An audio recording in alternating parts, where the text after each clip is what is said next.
Pakistan versus Zimbabwe का तीसरा ODI भी खत्म हो चुका है और पाकिस्तान ने बासानी ये मैच जीत लिया। लेकिन इसमें आई थिंक काफ़ी बात हम कर सकते हैं कि काफ़ी चीज़ें बेहतर की जा सकती थी। काफ़ी चीज़ें हमने ऐसी की जो कि आई थिंक अगर थोड़ी सी बैटिंग करते हुए चीज़ें इधर उधर होती, एक दो विकेटें गिरती तो ये मैच फंस सकता था। अब वो कैसे, आई थिंक मैं पहले तो आपको थोड़ा सा ये बताता हूँ, पहले स्कोर कार्ड देखते हैं फिर बात करते हैं आगे। पाकिस्तान ने टॉस जीता और पहले बैटिंग की। साइम और अब्दुल्ला ने अच्छा स्टार्ट किया आज। अब्दुल्ला भी आज अच्छे टच में लग रहा था, पिछले मैच में थोड़ा सा स्क्रैची था लेकिन अच्छे टच में लग रहा था। साइम ने 31 किया और डिसेंट खेल रहा था 37 बॉलों पे। और उसके बाद अब्दुल्ला ने 50 किया, फिर वो आउट हुए और एलबीडब्ल्यू आउट हुए। और ये थोड़ा सा मुझे ना अलार्मिंग लगता है कि आप बिल्कुल कोई माइलस्टोन अचीव करते हो, 50 करो तो आप आउट हो जाओ, ये नहीं होना चाहिए। एटलीस्ट आपको फिर आगे 20-30 रन और करने हैं। इसी तरह आप 100 करो तो फिर आपको 100 भी बड़ा करना है। 100 करके आपका मतलब काम खत्म नहीं हो गया। सो आई थिंक वो सिचुएशन भी थोड़ी सी होती है।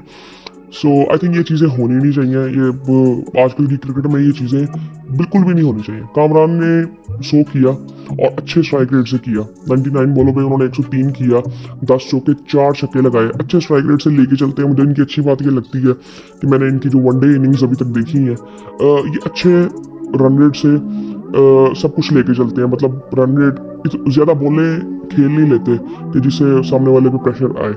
मोहम्मद रिजवान ने 37 किया 47 बॉलों पे। अब जिस वक्त ये कामरान के साथ खेल रहे थे, अब ये इन्होंने अपना स्ट्राइक रेट काफ़ी बेहतर किया। ये 2-3 चौके लगे थे, एक छक्का लगा था, फिर जाके इनका स्ट्राइक रेट थोड़ा सा बेहतर हुआ। ये 37 इन्होंने 47 बॉलों पे किया, वरना इनका आई थिंक इस वक्त 20-22 चल रहा था तकरीबन 40 बॉलों पे। सो रिजवान को आई थिंक ये थोड़ा सा देखना चाहिए कि ये बॉलें, मैंने पिछले कुछ टाइम में देखा, ये बॉलें बहुत ज़्यादा खेल लेते हैं और फिर कई दफ़ा आउट भी हुए हैं। तो आई थिंक इनको ये थोड़ा सा देखना चाहिए। नीचे से सलमान आया। सलमान उस टच में मुझे लग नहीं रहा जो कि आई थिंक ये जितना कंफर्टेबल होता है उस तरह मुझे लगा नहीं। लेकिन इसने डिसेंट इनिंग खेली थी, 30 रन की है 26 बॉलों पे। काफ़ी लेट आए थे ये और क्योंकि ऊपर से आई थिंक ठीक लेके चल रहे थे। और उसके बाद तैयब ताहिर। अब तैयब ताहिर यहाँ पे 6ठे नंबर पे खेल रहे हैं, आई थिंक सो, या 6ठे या 7वें नंबर पे आई थिंक ये खेल रहे हैं। और आई थिंक उन्होंने जो इनिंग खेली है ना 16 बॉलों पे 29 किया। अब उन्होंने 2-3 बॉलें मिस की हैं जो कि 9 बॉल थी और उनको फ्री हिट मिली थी। और आई थिंक 2 मिली है उनको फ्री हिट्स और वहाँ पे उनको छक्के लगाने चाहिए थे। वैसे उन्होंने ओवरऑल अगर देखें तो इनिंग उन्होंने बहुत अच्छी खेली। उन्होंने चौके बड़े ज़बरदस्त लगाए, जिस तरह की उन्होंने शॉट्स लगाई वो बहुत ज़बरदस्त था। लेकिन एक मुझे ना थोड़ा सा एक लूप होल नज़र आया कि इनको, मतलब वो बात होती है ना कि क्या के छक्के मारना, वो थोड़ा सा मुझे आज लगा, या मे भी शायद पिच उतना कोई इतना पिच की तरफ से थोड़ा सा था ज़्यादा। लेकिन आई थिंक ये चीज़ होनी चाहिए। अब तैयब मेरे ख्याल से वो बड़ी इनिंग का प्लेयर है, अभी वो बहुत नीचे खेल रहा है। अब इसके बाद इरफान खान ने आना था। अब जब ये खेल रहे थे तो इसका मतलब ये था कि अब सबने आके मारना ही है। मतलब 2-3 ओवर पड़े थे इरफान जब आए थे, सो अब वहां पे मारना ही था। अब इरफान का भी जो जिस तरह की क्रिकेट वो खेलते हैं, अभी इस वक्त मुझे नहीं समझ आ रहा कि उनका रोल टीम में है क्या, कि उन्होंने एज ए प्रॉपर बैट्समैन खेलना है या उन्होंने एंड पे आके स्ट्राइक रेट एकदम बिल्कुल ऊपर ले जाना है।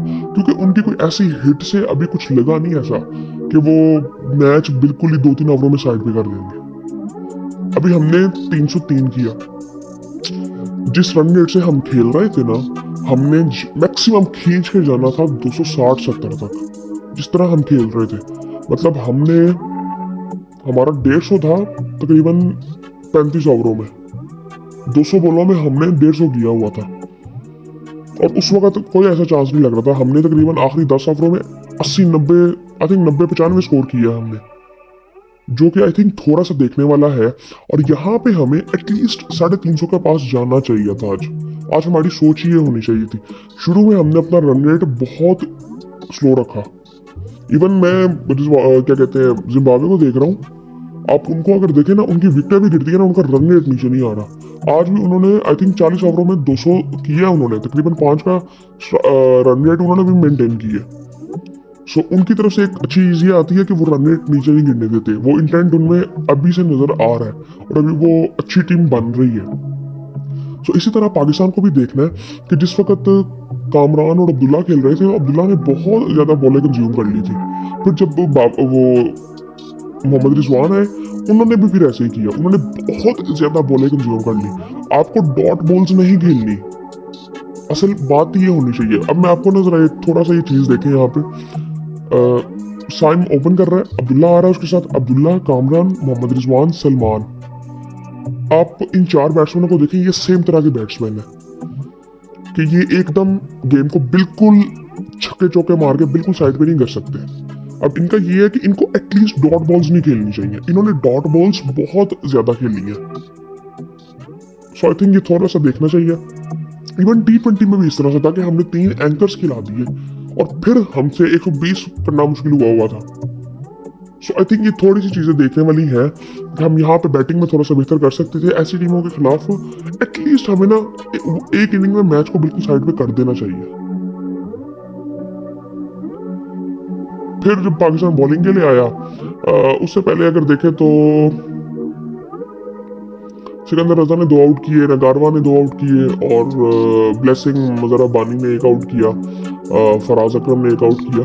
सो कोई फास्ट बॉलर्स को इतनी ज़्यादा असिस्टेंस मिली नहीं दोनों तरफ से भी। अगर आप देखें तो हमारे फास्ट बॉलर्स भी अगर आप देखें, हारिस रऊफ इस वक्त वो, अब हारिस रऊफ का मसला यही है, अच्छा बॉलर जो होता है ना उसको जहाँ भी सपोर्ट मिले ना वो वहाँ पे परफॉर्म कर रहा होता है। सो हारिस रऊफ में अभी ये कमी नजर आती है, इवन हमारे हर बॉलर में नजर आती है, स्पेशली वाइड बॉल में, कि जहाँ पे असिस्टेंस हमें मिलती नहीं ना।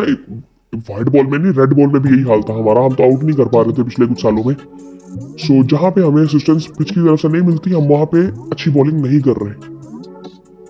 और इसके बाद हमने अब साउथ अफ्रीका जाना है। साउथ अफ्रीका भी हम यहाँ से जाएंगे तो शायद मैं कहूँगा कि थोड़ी किसी हद तक प्रैक्टिस मिली है, कि थोड़ी सिमिलर है, थोड़ी किसी हद तक सिमिलर है, 10% कह लें हम कि सिमिलर साउथ अफ्रीका से पिचेस होंगी। वो इसलिए कि थोड़ा लेकिन वहाँ पे तो फास्ट बॉलर्स को प्रॉपर हेल्प मिलती है, वो थोड़ा बाउंस होता है, एक्स्ट्रा बाउंस। यहाँ पे आपको इतना कुछ नजर नहीं है लेकिन होता है फिर भी यहाँ पे। उसके बाद जब जिम्बाब्वे बैटिंग के लिए आया, सो अब उनका इंटेंट तो वहां से नजर आता है, हालांकि पाकिस्तान आउट करता जा रहा था और साइम ने 2 आउट कर लिए शुरू में आते ही। अब ये मुझे कप्तानी की इसकी अच्छी चीज़ लगती है कि ये सबको ट्राई कर रहा है यहाँ पे, और यहाँ पे ट्राई करना चाहिए ताकि आपको पता चले कि आपको किसी मुश्किल कंडीशंस में आप किस किस बॉलर को यूज़ कर सकते हो, जो कि आपके पास ऑप्शन की सूरत में होता है।